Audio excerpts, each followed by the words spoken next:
This is BRICS Africa channel. We're doing the IBT Summit second day. We're here with Dr. Naledzani Mudau, the South African National Space Agency Data Products and Service Manager. Good morning. Good morning, Prof. Look, start by telling us, what is your feel, what is the aim of this IBT Summit? So the IBT Summit aims to promote the use of innovative building technologies to fast-track housing and human settlement delivery. So coming from the space agency side, we are very excited to be here to learn more in terms of the technologies, especially on the manufacturing side, that are there, that can be used as alternative material, especially looking at more building climate resilient, energy efficient, housing or human settlements. So it's a great opportunity for us to learn more and also to engage the stakeholders in human settlements. So as you will understand, we are coming from the science background. From the space agency, we are focusing, among other services that we are doing, we are focusing on what we call Earth observation. So with the Earth observation program, what we are focusing on is to use satellites to help us understand better what is happening on Earth in terms of human settlement development. What is the role of the South African Space Agency and how does it connect with the IBT Summit? Yes, thank you so much. So we are looking at using satellites, Earth observation satellites in particular, to help us understand what is happening on Earth. More especially if we're looking at human settlements. So we are using satellite to map or detect where human settlements are. Just like with anything, if you do not know where something is, you cannot even manage. And if you cannot measure it, you cannot even manage it. So as you understand, traditional methods of getting information about anything involve going on the ground through ground surveys. Now we have also other technologies like drones, where people would zoom into particular areas of interest and capture information, but they're limited to the areas that they're looking at. You also have technologies like aerial mapping, where we are able to take aerial photography. So from SANSA side, we use satellites to complement all the work that can be done on the ground and also using other technology. But the advantage of using satellites is that we are able to cover bigger areas. We are able to cover areas that may not be accessible. So meaning that we are able to provide a full view of what is happening around our spaces. So if we come back to the summit, IBT Summit, we are monitoring where human settlements are developing, assessing what type of development is it. Is it formal, informal, commercial, and so forth. And then from there, we are also assessing the exposure to disasters. So we have developed a flood risk model that predicts the areas that are likely to get flooded during heavy rains. So how do we connect this to the IBT, other IBTs? So we need to ensure that the human settlements are being developed in areas that are suitable for habitation. And accessible to the rest of the community. Exactly. So when you have that full view, we are able to scan the environment and also identify those. For example, if we focus on informal settlements, identify those informal settlements that are already at risk of getting flooded. As you may agree, disasters are here and they are not going anywhere, not anytime soon. So it's important that we have all the information which is up to date in terms of where human settlements is developing, especially if we're focusing on informal settlements. So using our technology, Earth observation technology, we are detecting also where are informal settlements. They happen anytime, anywhere, because they're not regulated.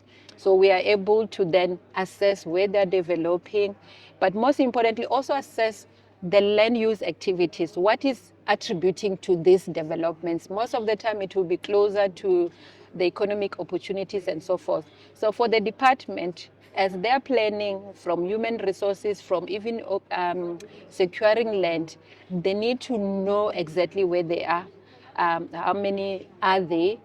But we come then with the information, the environmental information, which if you are on the ground, you will not be able to get all of that information.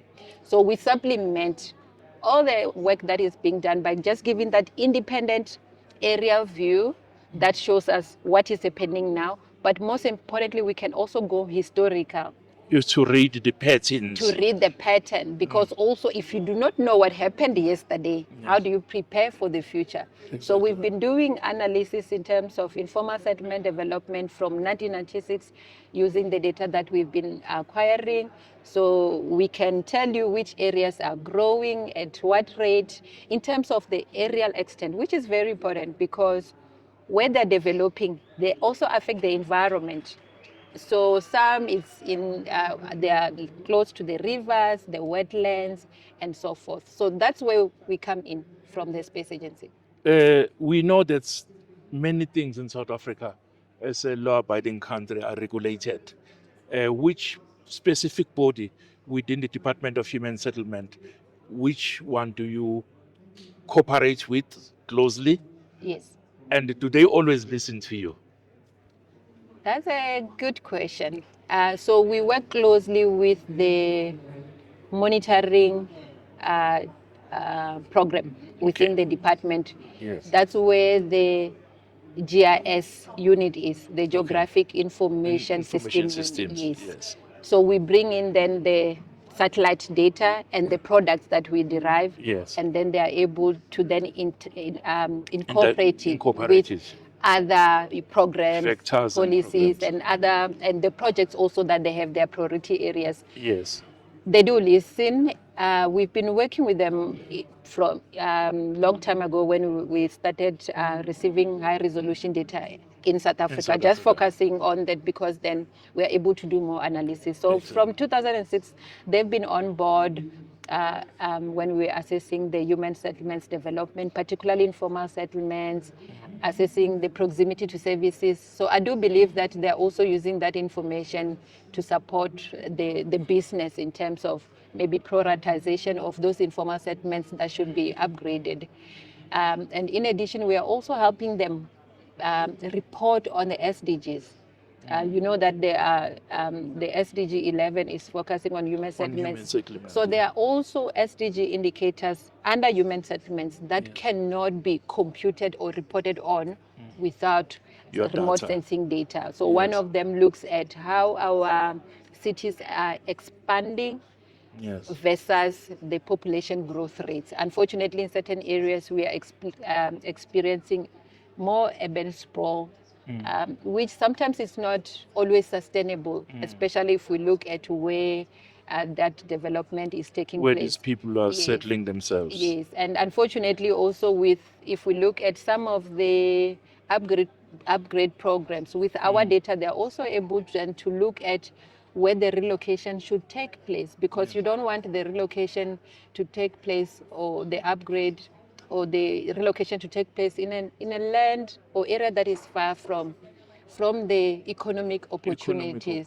So we do, I mean, we are not necessarily involved on policy and planning, but engaging with them and integrating the data that they have, I would like to believe that it's adding value.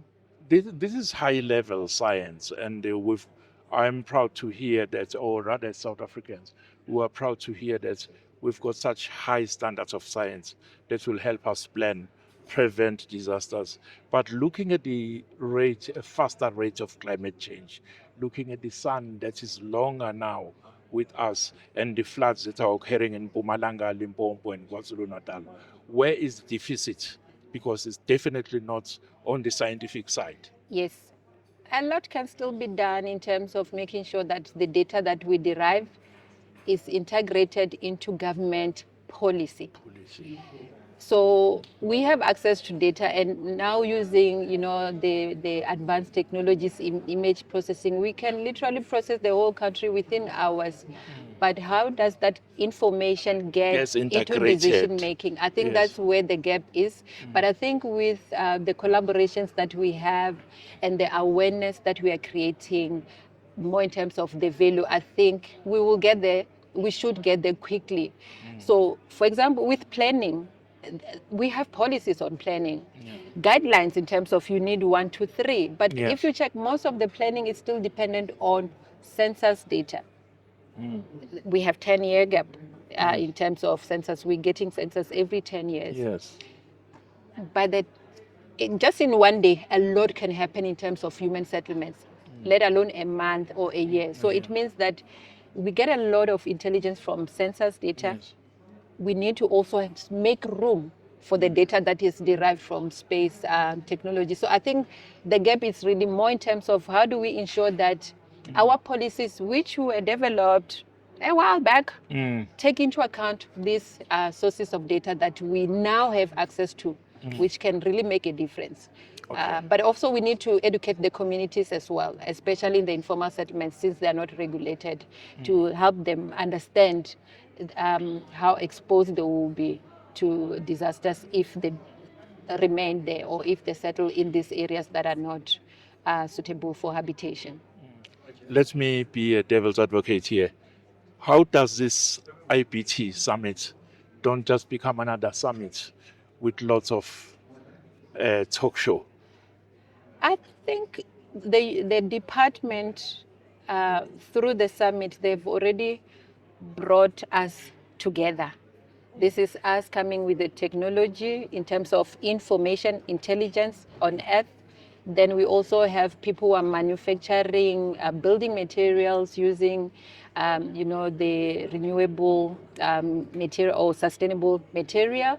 And other stakeholders, decision makers are here.